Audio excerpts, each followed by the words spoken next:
कर रहे हैं। हमें कहाँ सरकार के किसी पॉलिसी से दिक्कत है, हम तो सिर्फ ये कहना चाह रहे हैं कि हमारी भी कुछ मांगे हैं, कुछ परेशानियां हैं। हम पुराने हैं, हमने 15-20 सालों से बिहार के उन स्कूलों में मेहनत की है जो लगभग मृत प्राय हो चुके थे। विद्यालय में ताला लग चुका था। हमने मेहनत की और बिहार की शिक्षा व्यवस्था धीरे धीरे पटरी पर आ गई। हम तो बस ये चाहते हैं कि सरकार पहले हमें राजकर्मी यानी स्टेट एम्प्लॉय का दर्जा दे, उसके बाद वो जो मर्जी आए करे। दोस्तों, ये सारी बातें बिहार के उन नियोजित शिक्षकों की हैं जो लगातार बिहार सरकार के खिलाफ अपनी मांगों को लेकर सड़क से अदालत तक सरकार को घेरने की कोशिश कर रहे हैं। आइए आज उन नियोजित शिक्षकों के दर्द को समझने की कोशिश करते हैं जो 2003 से लगातार अपनी मांगों को लेकर सरकार से लड़ रहे हैं, लेकिन आज तक उनका वो हक उन्हें नहीं मिला जिसके वो हकदार थे। तो क्या है बिहार के टीचर्स की डिमांड, वो सरकार से चाहते क्या हैं, क्योंकि वो लगातार सड़कों पर प्रदर्शन कर रहे हैं। आइए जानते हैं इनकी पूरी कहानी आज के इस वीडियो में।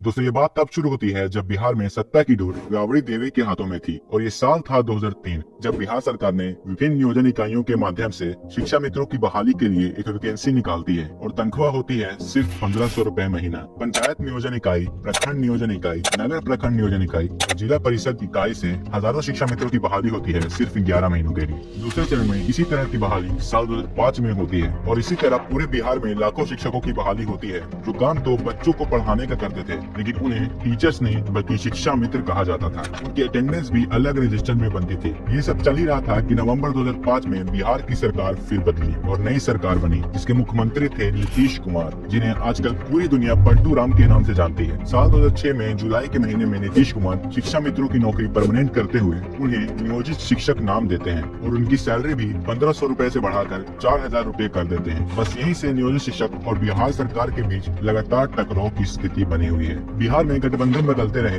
लेकिन मुख्यमंत्री नहीं बदले। अलग अलग नियोजन इकाइयों के माध्यम से साल 2022 तक लगभग 3,57,000 नियोजित शिक्षक पूरे बिहार में बहाल हैं और इनकी मांग ये रही है कि समान काम के बदले समान वेतन मिले। लेकिन बिहार के इन नियोजित शिक्षकों की बदकिस्मती ये है कि बिहार के स्कूल्स में एक ही छत के नीचे पढ़ाने वाले शिक्षकों को अलग अलग तनख्वाह दी जा रही है। किसी को हजारों में सैलरी मिल रही है तो किसी को लाखों में। इसी बात को लेकर पटना हाईकोर्ट 31 अक्टूबर 2017 को नियोजित शिक्षकों के हक में फैसला देते हुए कहती है कि इन्हें भी समान काम के बदले समान वेतन मिलना चाहिए। लेकिन बिहार सरकार पटना हाईकोर्ट के फैसले को न मानते हुए सुप्रीम कोर्ट जाने का फैसला लेती है और 14 दिसंबर 2017 को सुप्रीम कोर्ट में एक अपील दायर करती है, जिसके बाद सुप्रीम कोर्ट में लगातार 24 दिनों तक बहस चलती है और बाद में सुप्रीम कोर्ट पटना हाईकोर्ट के फैसले को बदलते हुए समान काम के बदले समान वेतन देने से इनकार कर देती है। हालांकि बिहार सरकार ने सुप्रीम कोर्ट में ये कहा था कि हम 20% तक सैलरी बढ़ाएंगे, लेकिन 2018 और 19 में बिहार सरकार अपनी बात से मुकर गई और सिर्फ 15% सैलरी बढ़ाकर एक अलग पे मैट्रिक्स बना दिया, जिसे टीचर्स ने स्वीकार तो किया लेकिन इस वेतन को चाइना वेतन की संज्ञा दी। स्टेट गवर्नमेंट ने सुप्रीम कोर्ट में ये भी कहा था कि जुलाई 2015 में ही शिक्षकों को वेतनमान दिया जा चुका है। 2015 में 14% और 2017 में लगभग 17% वेतन बढ़ाया गया था। स्टेट गवर्नमेंट के वकील ने सुप्रीम कोर्ट में ये कहा था कि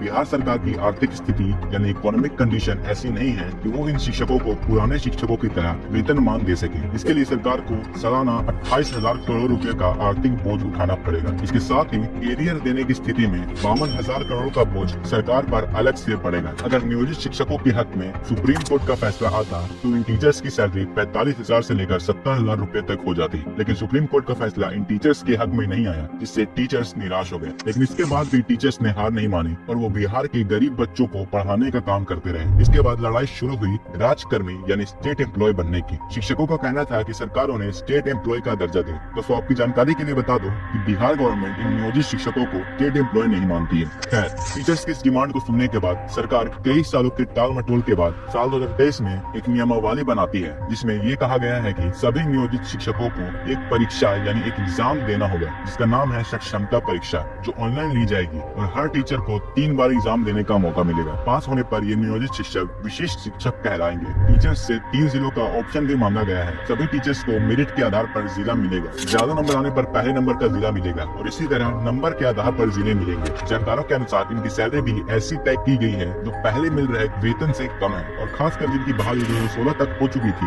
उनका वेतन नए नियमावली के अनुसार अभी मिल रहे वेतन से कम हो जाएगा। कहने को तो ये स्टेट एम्प्लॉय हो जाएंगे, लेकिन इनकी सैलरी वो होगी जिसके बारे में किसी टीचर ने सोचा भी नहीं था। नियमावली बनने के बाद फिर से बिहार सरकार और शिक्षक संघ के बीच टकराव की स्थिति पैदा हो गई। बिहार में कई शिक्षक संघ हैं। इन लोगों ने एक बैनर तले आकर शिक्षक एकता मंच का गठन किया और अपनी मांगों को लेकर सड़क पर उतर गए। पहले बिहार के सभी प्रखंडों में नियमावली की प्रतियां जलाई गई और 10 फरवरी 2014 को सभी जिलों के मुख्यालय में मशाल जुलूस निकाला गया। इसके बाद 13 फरवरी 2024 को पटना चलो नारे के साथ लाखों शिक्षक पटना के गर्दनी बाग में जमा हो गए ताकि बिहार विधानसभा में बजट सत्र के दौरान विधानसभा को घेरा जा सके। लेकिन बिहार सरकार ने पूरे पटना को पुलिस छावनी में तब्दील कर दिया और शिक्षकों का विधानसभा मार्च नहीं होने दिया। उसी दिन शिक्षक नेताओं को नए गठबंधन में बने उप मुख्यमंत्री सम्राट चौधरी की याद आई और शिक्षक बड़ी संख्या में उप मुख्यमंत्री के सरकारी आवास में पहुंच गए। उप मुख्यमंत्री और टीचर्स के बीच बातचीत हुई जिसमें शिक्षकों ने उप मुख्यमंत्री सम्राट चौधरी को ये याद दिलाया कि आपने कुछ महीनों पहले सार्वजनिक तौर पर घोषणा की थी कि अगर हमारी सरकार बनेगी तो हम नियोजित शिक्षकों का वेतन 2 गुना बढ़ा देंगे। इसके बाद सम्राट चौधरी ने वादा किया कि 2 दिनों के अंदर वो शिक्षकों के 11 सदस्यों की कमेटी के साथ एक मीटिंग करेंगे और इस पर कुछ फैसला लेंगे। 15 फरवरी के दिन मीटिंग तो हुई लेकिन कोई फैसला न हो सका, जिसके बाद शिक्षक खाली हाथ वापस आ गए। वादा तो तेजस्वी यादव ने भी किया था कि अगर हमारी सरकार बनेगी तो आप लोगों को समान काम के बदले समान वेतन दिया जाएगा। 17 महीनों तक तेजस्वी यादव नीतीश सरकार में उप मुख्यमंत्री रहे, लेकिन उन्होंने भी समान काम के बदले समान वेतन नहीं दिया और ये नई नियमावली तभी आई जब वो उप मुख्यमंत्री थे। इसी बीच बहुत सारे शिक्षकों ने सक्षमता परीक्षा के लिए फॉर्म भी भर दिया और 26 फरवरी से एग्जाम भी शुरू हो चुका है। एग्जाम देने के बाद टीचर्स ने कहा कि प्रश्न बहुत ही कठिन थे, जबकि बिहार के मुख्यमंत्री नीतीश कुमार ने 15 अगस्त 2023 के दिन कहा था कि ये एग्जाम एक मामूली एग्जाम होगा। दोस्तों, इस नियमावली को लेकर वाम दलों का कहना है कि सालों से काम कर रहे नियोजित शिक्षकों को राजकर्मी का दर्जा देने का फैसला तो अच्छा है, लेकिन इस नियमावली में राजकर्मी यानी स्टेट एम्प्लॉय का दर्जा देने की शर्त इतनी टेढ़ी है कि कोई भी इसमें फिट नहीं बैठेगा। इन सारी बातों से ये पता चलता है कि नियोजित शिक्षक बिना शर्त के और बिना एग्जाम के स्टेट एम्प्लॉय का दर्जा मांग रहे हैं, लेकिन सरकार अपनी शर्तों पर परीक्षा ले रही है। ऐसे हालात में गेंद बिहार सरकार के पाले में है और दूसरी तरफ नियोजित शिक्षक पटना हाई कोर्ट की तरफ देख रहे हैं, जिसकी अगली सुनवाई 13 मार्च 2023 के दिन है। दोस्तों, आपको क्या लगता है कि 13 मार्च के दिन पटना हाई कोर्ट टीचर्स के हक में फैसला देगी या फिर से सभी टीचर्स को निराशा का सामना करना पड़ेगा? कमेंट सेक्शन में जरूर बताइएगा। दोस्तों, अगर आपको ये वीडियो पसंद आया हो तो इस वीडियो को लाइक कीजिए और ऐसे इंफॉर्मेटिव वीडियोस के लिए हमारे चैनल को सब्सक्राइब कीजिए।